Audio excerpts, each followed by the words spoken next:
It was early fall. The leaves were still falling outside. The streets covered in many hues of orange and yellow.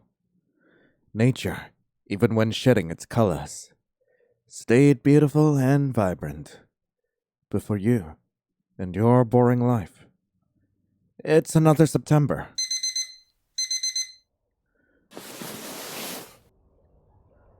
I turned onto my side and grabbed my phone. 6 a.m. As usual. The first rays of sunlight were already entering the room. Oh, today is... Right. I almost forgot there was a workshop today. Not an easy day, but meeting new people's always nice. I'm not particularly enthusiastic about the talking to a bunch of people part. I guess I like meeting new people. I'm not going to thoroughly enjoy it, but I do like meeting new people. Time to give another shot at networking. Ew. It is a pretty important part of the field, after all. As I got up, I looked at the mirror. There's a big gap above it. Every time I stand in front of it, I am short. No! My reflection fills the entire frame of the mirror. I am tall. This is a lie. I am very average. My tired expression looked back at me in the mirror. It was going to be a long day, just like yesterday, and just like it would be tomorrow. The now familiar scenery accompanied my train rides. A city covered in shades of gold from the sun, the wind softly brushing against the grass and leaves. This scenery, that I had seen so many times, had become a gray, static blur in my memory. The one small shop that I had grown quite fond of drew closer in the distance. A smell of freshly ground coffee hung in the air. Compared to the cold, crisp outside air, the inside of the shop was as cozy as a warm hug. People gathered around the tables, a group of friends talking, some desperate students cramming more hours right before a test. A particularly loud blonde guy laughed with a group of friends. Hello, welcome to Brooks Brew. How can I help you? Yes, may I have you as a romanceable option? Her voice sounded tired and bored. Hey, your uniform's really nice. I haven't seen it before. Is it like a maid cafe thing? Technically. As usual, you ordered plain black, latte, matcha latte. You know, coffee's meant to be enjoyed. Sure. Have it however you want. Thanks for ordering with us. Good day today. To you too. Who's this short stuff? When I took a step back, my body met against something soft. Soft! I am so sorry. My eyes darted down to the huge stain now forming on his hoodie from my drink. Sorry, my bad. That was real clumsy of me. You alright there? To my surprise, he wasn't staring at me in anger, but instead flashing me a charming grin. Me? But you? Oh, right, I'm... Lucas! My man! Skipping class today, too. The blonde man, apparently named Lucas, stared at that huge muscular man with a dumbfounded look in his face, trying to discern the meaning of his words. I forgot. He looked desperately between me, the man, and the barista behind me, counting up all the options he had at that moment. Well, it's just one class. Yeah, who cares?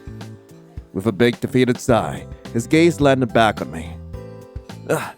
So sorry about your drink. You're kinda cute though, so buy yourself a new one, huh? With a desperation that didn't fit his confident act, he fished inside the pocket of his hoodie and handed me the first crumpled bill he found with an apologetic smile. It's $1. Hope that covers it for you. Before I could even consider telling him he didn't need to do that for me, he was long gone. I'm cute? First a stranger spilled that drink on him, and now he couldn't even get the drink he was in line for? Huh. What an unlucky guy. And lastly, he's not even a main love interest in this. I don't even think he's a love interest. The few people already in the classroom seemed busy talking to each other. Looking at the clock on the wall, I realized that I was almost a whole hour early, too. But at least being early was better than missing an important day. I worried about nothing. I sat down, a little bit at the back, ready to kill time until class actually started. Is this seat taken? Boobs! Boobs! Look up. No, no, no, no, no, no, no, no, no, no, no, no, no, go back, go back, go back, go back. Yes, yes, yes. Oh, okay. Now we look back up. I meet the tired eyes of a very tall man. Being near him made me feel much shorter than I actually was. His voice was soft, but very flat, like being cooed by a robot. Where did he come from? I didn't even hear him walking close. Huh? Not really. Can I help you? The man nodded. Forgive me. I didn't think he was voice acted. Forgive me. My name is Chester. Chester. His name reminded me of dinosaurs. I'm Lion. It's nice meeting you. Also, why does his name remind me of a dinosaur? It's nice meeting you too, Lion. Would you mind pairing up with me for today? That would solve the issue of having to look for a pair. Well, why not? So, we haven't talked before, have we? No, we haven't. Does that make you uncomfortable? Well, not uncomfortable, just tried to think of what to talk about. I see. In that case, I suggest we get more acquainted with one another. As, in my opinion, it may benefit us both. He spoke formally and calmly. His posture, despite his height, was correct and firm in his chair. He seemed kind, intimidating. He's beautiful! He was so elegant and calm. It was like he had a serene aura around him. I blinked, processing what he had just said. Benefit us both? Yes. Given the amount of classes we share together, our partnership might be very convenient. We share more classes together? So, yes. It would benefit us both. Wouldn't you agree? That is one methodical way of putting it, I suppose. I laughed awkwardly, mostly to myself. Yeah, of course, it would help a lot. I'm pleased to hear. So, now that we have that settled, I would like to know more about yourself, if it isn't a bother. He stared at me with an unreadable expression, silently thinking of how he could proceed. I apologize if my words come across as impertinent. I have observed how easy it is for you to speak to others.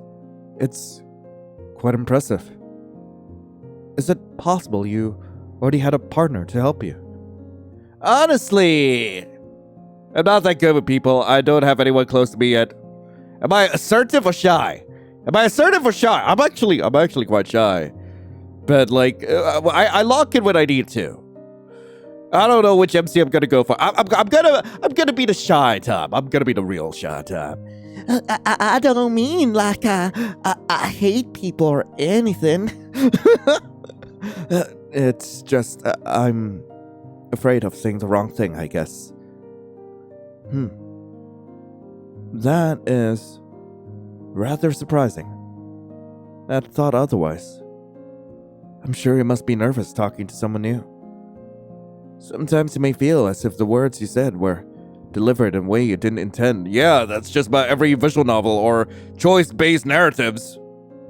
It's a feeling I can understand. What about you? After all, you didn't have a partner either.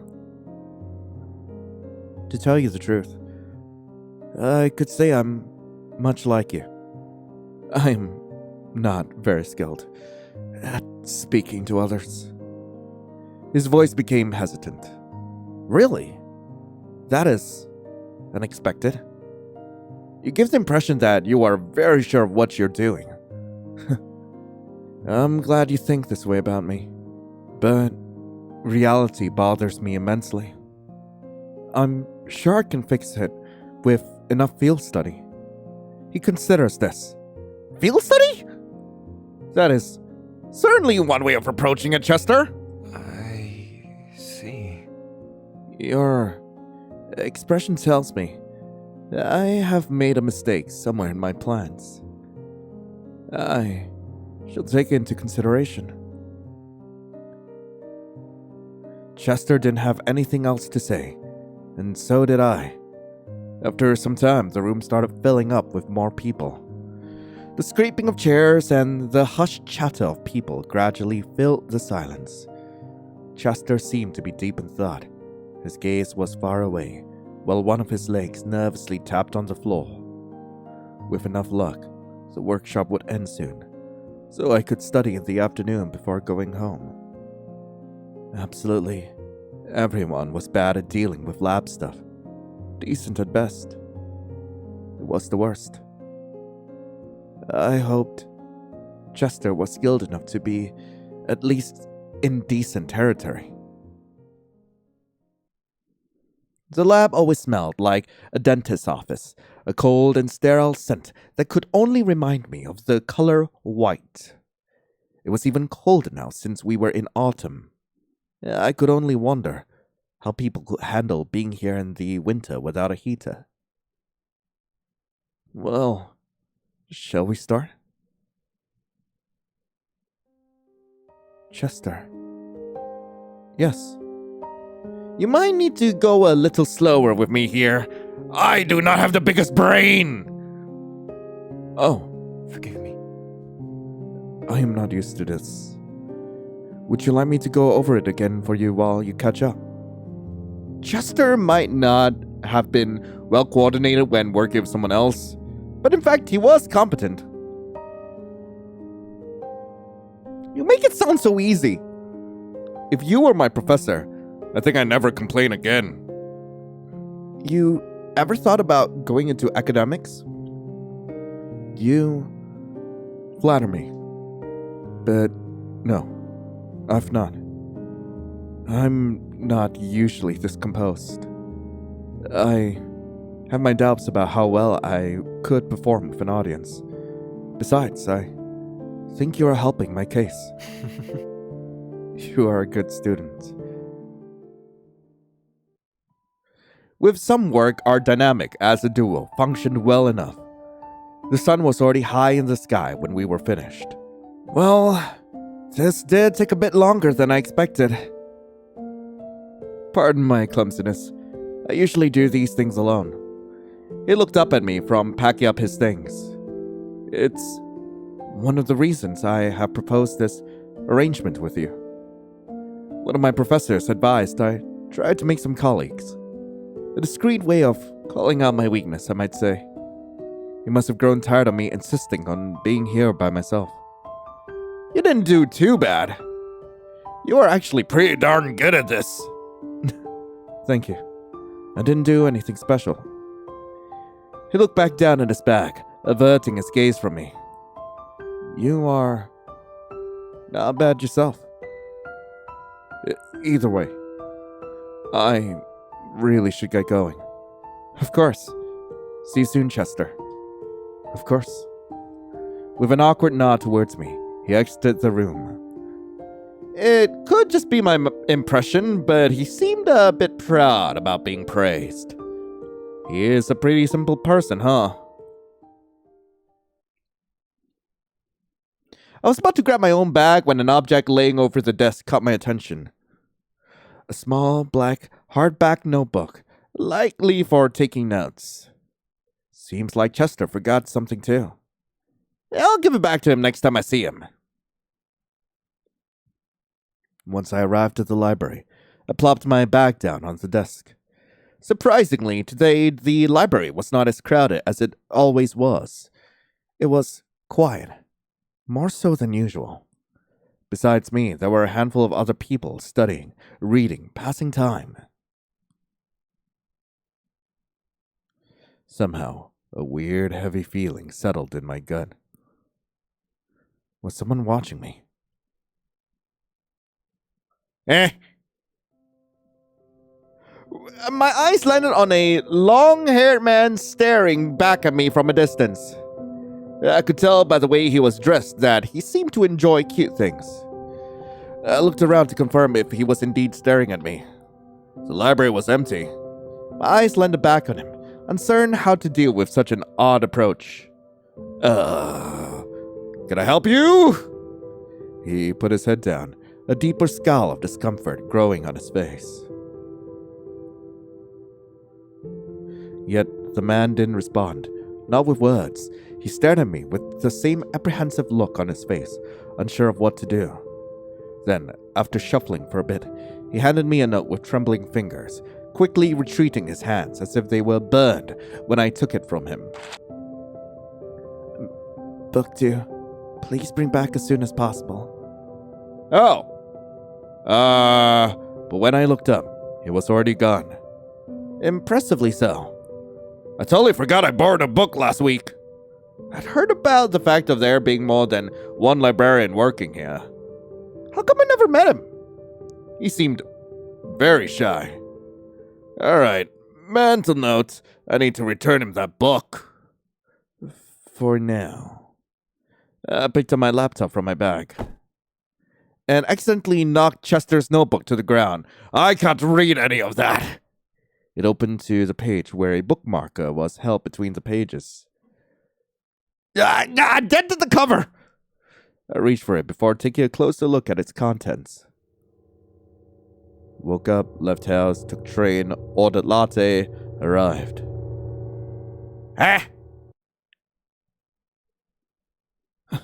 Lion, I'm sorry for interrupting you.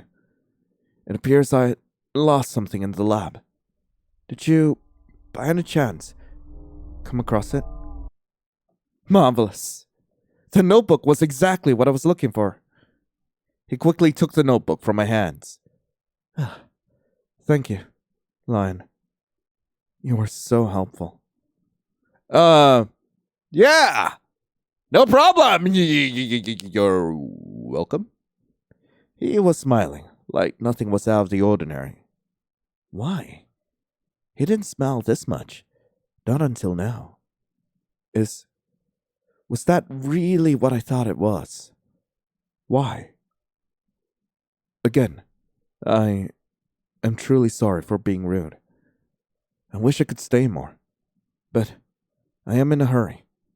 Now, if you may excuse me. Why? And how did he just disappear into the ether? My chest constricted, refusing to take breaths as breaths as deep as I needed in the moment. Why is he acting like, was that really, Oh, the moon. My bed? I dropped my bag in its usual spot and buried my face in my pillow. I am so tired. It was irrational to think that someone would actually take their time to document the things I do. But what if he was? The possibility terrified me. It would be easier if this was only my mind playing tricks on me. I shouldn't think about that. Not right now. And that was the end of the preview. So that was a sneak peek into Chapter 1 of Gentle Falls. I really hope you guys enjoyed it. If you guys do want to play this for yourselves, link to the game will be in the description below. And back in the day when people were really into making a bunch of like Yandere visual novels, people were like really getting into this loop of getting inspired from one another. This was one of the games that was initially released. It was one of those demos that never really saw the light of day. And this has changed immensely from what we initially saw, and I am glad to see that the dev has improved quite a bit in terms of how they chose to tell the story, in terms of some of the technical skills that they've actually applied into this visual novel. It is impressive. It is impressive, and honestly, I am looking forward to seeing how this goes, mainly for the drama of it and just seeing what exactly is their vision for this game as we like go along with the rest of the chapters. But in the meantime, let me know what you guys thought in the game. Let me know what you guys thought of the game in the comments below. But in the meantime, thank you all so much for watching. Hope you all have a lovely rest of the day. And as always, I'll be seeing you in the next video. This is Lion, signing off. Ciao.